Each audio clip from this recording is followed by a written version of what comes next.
Hey everyone, welcome back to my channel, or if you're new here, welcome. Thank you for clicking on this video.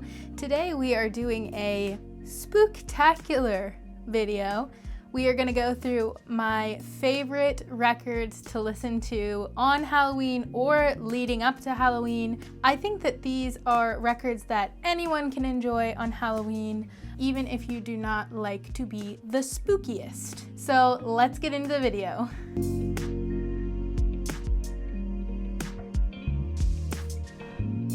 Alright, so as many of you know, my name is Lucy Claire, and I can't wait to share all of these records with you to celebrate Halloween. I am not a person that claims to love Halloween.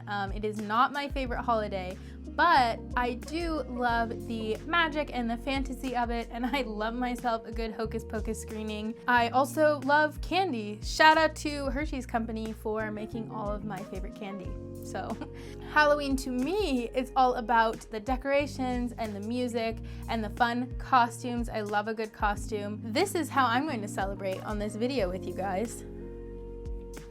Isn't that fun? I love this headband. It's the little ghosty boys and they're smiling ghosts, which is very important to me. No sad ghosts in this house. I kind of feel like the ghost queen. Oh. No, I'm not the ghost queen. Sorry, ghosts that live here. I'm not the ghost queen. I am a mere mortal that lives among you. Please do not haunt me.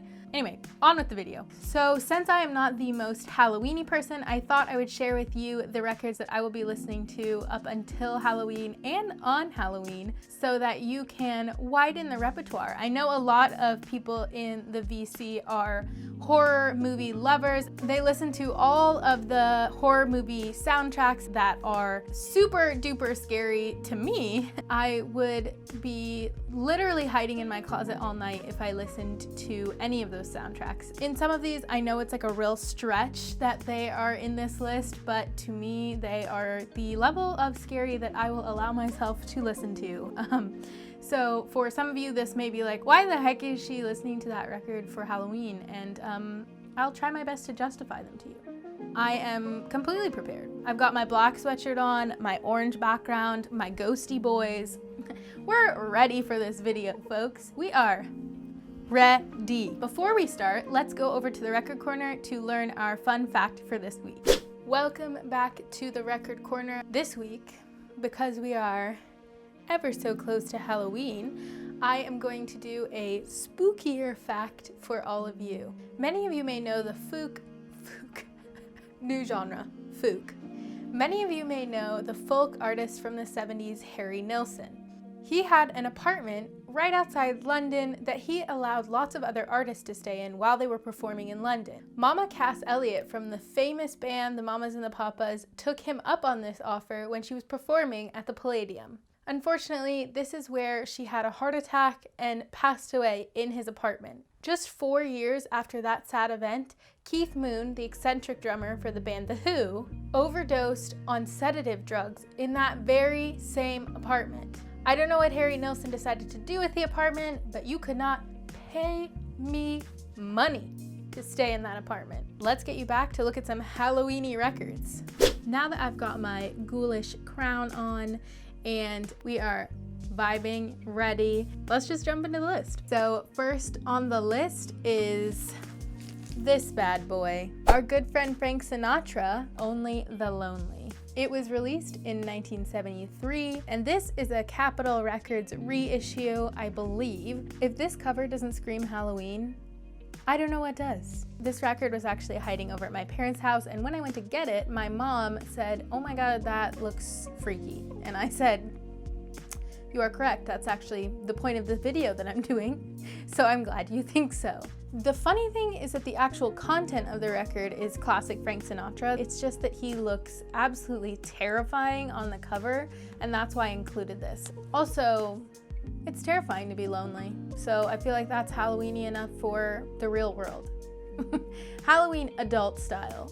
Alright, number 2 on the list is U2's Live Under a Blood Red Sky. This album was released in 1983 on Island Records, I believe. This is actually one of the few live albums that I actually like. I'm not a huge fan of live albums, which is really weird because I'm a concert junkie. Something about when people applaud and scream just really gets me annoyed on records, but that may be a personal flaw. Besides the cover being very dramatique, this album has the song Sunday, Bloody Sunday on it, which I really like, and their classic New Year's Day, which is also very good. Now this one's kind of a more classic, and I've seen it in a few other people's lists.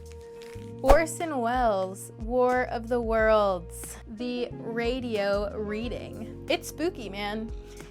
It really freaked people out when he read it in 1938. This particular album came out in 1955, but this is the radio broadcast that he gave in 1938, and it really freaked people out about extraterrestrial life and whatnot. The ghouls on my headband probably would love it. The ghouls. Not the girls, the ghouls. I think it's crazy for us because we live in the world of television and horror movies, and we think radio. How can radio scare me?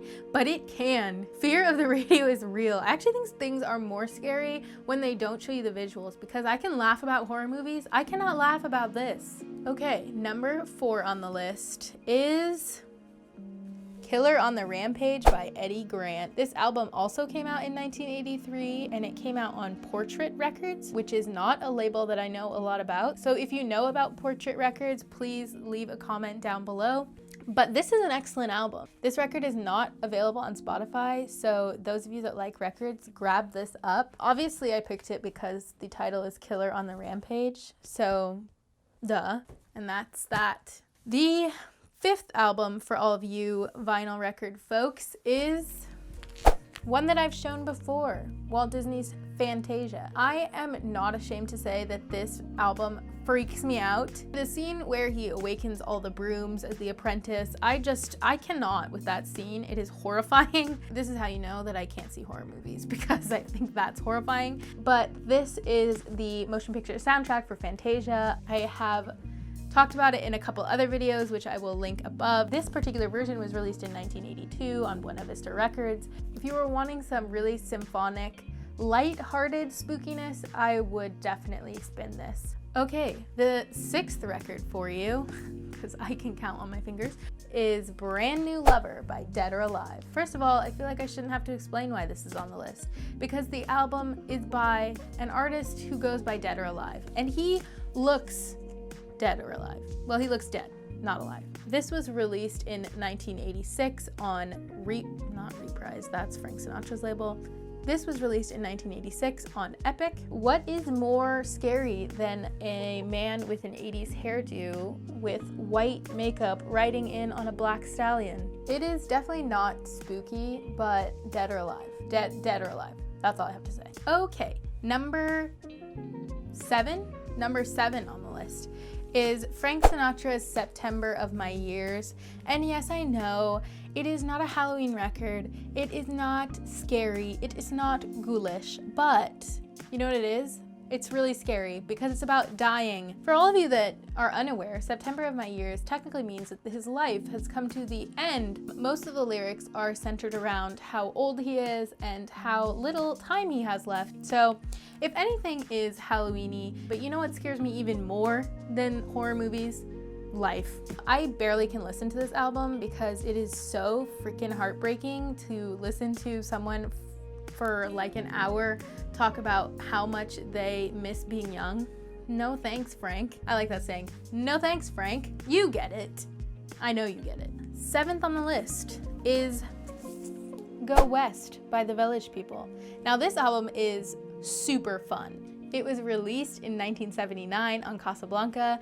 Do not play it if you have roommates and you want to listen to it loud, because they will hate you. And I think you know why I chose this. These men are always dressed up in some hilarious costume. I feel like a Halloween list would be remiss without having some of the Village People on it, just because they are an homage to being costumed all year round. I'm wearing this headband thinking I look crazy. This guy walked around as a police officer with no shirt on for years. I tip my ghoulish headband to them. Sorry this video is so long. We are getting there, guys. We're getting there. Number 8 It is this record, which some of you, probably most of you, will never have seen before. It is from the Organ Grinders Pizza Restaurant in Portland, Oregon, that closed down, I want to say, in like the early 2000s. Basically, the premise of the restaurant was that an organ grinder, a person who plays the organ, would sit at an organ and play you organ music while you ate your food. These folks that were commissioned to be the organ grinders used to have a mechanical monkey that would come out and clap the things together. I included this because organ music is terrifying, and if you like organ music as a regular person, very cool. But how? Like, I think they play organ music inside of a haunted house. They at least play this organ music inside of a haunted house because it's terrifying. It's good to play as the trick-or-treaters come around. Last of the records that I have tangibly with me is this, an original radio broadcast of The Shadow. This is on Mark 56 Records, which I have never heard of before, but maybe that's something that a lot of other people know. If you know about that, leave a comment in the comment section. I'm not a huge one for sitting and listening to spoken word and radio, but this definitely gets me in the Halloweeny mood. It is a murder mystery, so those are always kind of spooktacular, as the ghost on my headband would say. It's super good, and I would definitely recommend picking it up if you like a nice spooky story.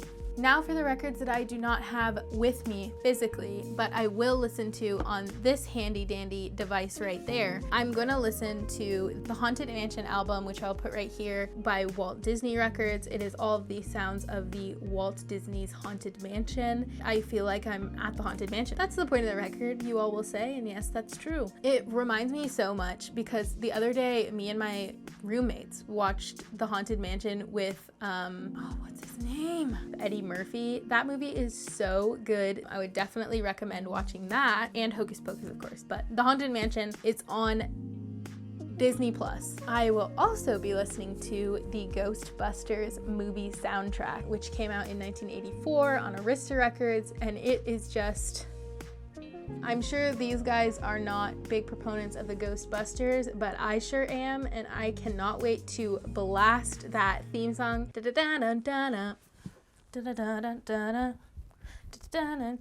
This video actually made me so pumped for Halloween. Did it make you pumped? It made me pumped. All right, so that concludes my list of the albums that I will be listening to this Halloween. Tell me what your favorite record out of all of those was in the comments below. I hope that you guys enjoyed it, maybe saw some that you are going to add to your list. I hope everybody has a spooky Hallows Eve. Don't forget to subscribe to my channel down below and hit the notification bell for more content just like this. I am so thankful to all of you guys. This week we hit 100 subscribers. OMG. Look out for a video coming up about my 100 subs. We will definitely be doing something, and if you have any suggestions for what I should do for 100 subs, please leave that in the comments below. Thank you if you are one of them. Please let me know something fun that I can do to celebrate, or something that some other channel has done that you liked. I would love to celebrate in some way that you all would love to watch. I hope that this video has made you excited for the upcoming holiday, and maybe even giving you something a little spooky to play on your record player in the upcoming days. Thank you for watching till the end of this video. I owe you one. This headband is starting to hurt my ears, so I gotta get this thing off. Okay, I'm gonna let them blink to lead us out. As my ghosties sparkle, I will say thank you and see you next week.